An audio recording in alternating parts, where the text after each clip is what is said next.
I try to keep it real at all times. There is too much bullshit out there as it is. And this is just a line that I put down in a list, right? But it's this thought essentially that came to my mind at some point, right? This is a funny thing. Obviously, I don't. You can't keep it real at all times. That just happens in the movies.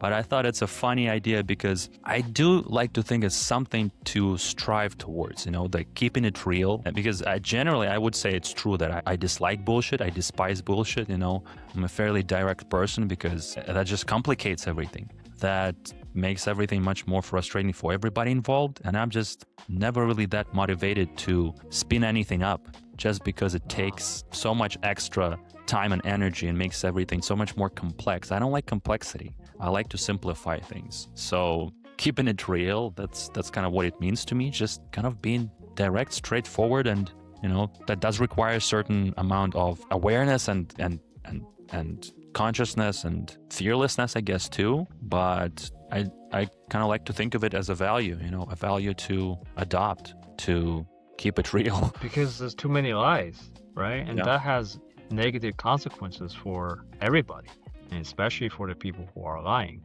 right? It's because you're making all that additional structure in your head. Imagine keeping a lie. It takes a lot of mental effort to get all the facts straight, which is why this is what sometimes the police does, right? When they interrogate, there are methods by which you kind of tease out these lies, and they couldn't keep the structure because you keep poking at it at different angles, and they're like, oh, it doesn't make logical sense, and therefore you're lying. And the mind people can't maintain a consistency and coherent structure by keeping that made up thing there at all times. If you attack it from different angles, it obviously doesn't add up. Right, and the person who are lying and trying to kind of keep it afloat, and then when they finally they will realize they've been had. The police knows they're lying because they suddenly realize the logical part. Say, oh, they poke all the holes now, so I lost. For sure, they don't trust me. For sure, they know that I'm lying. Yeah. So then it's there's no point in keep going, because some people continue to do despite the fact they're being because eventually it becomes ridiculous. It's so ridiculous, right? So it's that the logical structure it will hit you. It's oh shoot, right? So that's why a master liar, that takes a lot of skill. Imagine being able to hold a lie so well that everybody believes it. Oh yeah. You almost have to play it for real. Somehow you're convinced yourself it's real, right? But for most people, the most energy efficient way to be is just being truthful. Because the more that you're trying to hide it, the more it costs you, right? Energy-wise, to all the different levels, it costs you more energy to maintain that than just the simple truth, which is it is the real thing. You don't even need, once you realize something is true, it's almost there's no additional baggage or additional things that you have to attach to that, because it's just the truth, right? There's no mental energy needed to parse anything other than, okay, I see this is fundamental reality, right? So to maintain that is you have an ease of life. You're not trying to complicate everything and build up all these fake structures just to maintain it. The funny thing is about the term bullshit. I recently started watching the Joran Vervaeke's series on YouTube, the Awakening to the Meaning of Crisis, or the Crisis of Meaning, I think that's called.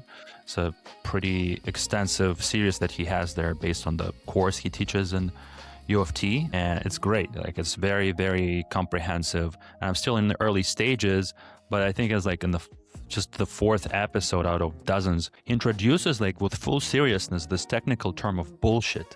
He puts it on the blackboard, it's all right, today this is bullshit, and he names it as one of the culprits to the meaning crisis, because essentially it contributes to you not knowing what to trust, what's real, what's relevant, what's valuable, important. It's kind of an early version of AI slop, It's the noise which drowns out the signal, which you don't know how to parse through, which requires you to deal with it and try to figure out, what is this? Is this bullshit? And I'm excited to see where it goes next, so we'll probably do some episodes and some of the insights from that series. But yeah, it's that serious. It's that serious. Is that it's contributes to the modern meaning crisis.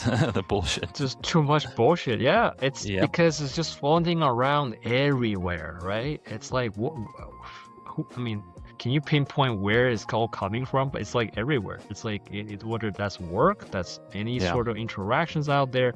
I mean, I don't know. Maybe we're getting more cynical, but it just seems like, well, you're just bullshitting me, right? Yeah, It's like yeah. every time you go out there, it's just like, okay, there's got to be some sort of BS happening. Yeah, you know what? A good way to think about what it is. It's like when you meet a person, you say, or you make a friend, or your existing friend suddenly joins an MLM organization, and then they talk to you, and you realize at some point that they're just trying to recruit you, and they're like, now they're this zombie person who just wants to recruit people to their MLM business. Bullshit, because what they're doing is they're like, oh, we're just being friends, right? But I'm doing this cool thing, and if you just join, it's gonna be like, and you get the percentages. It's bullshit.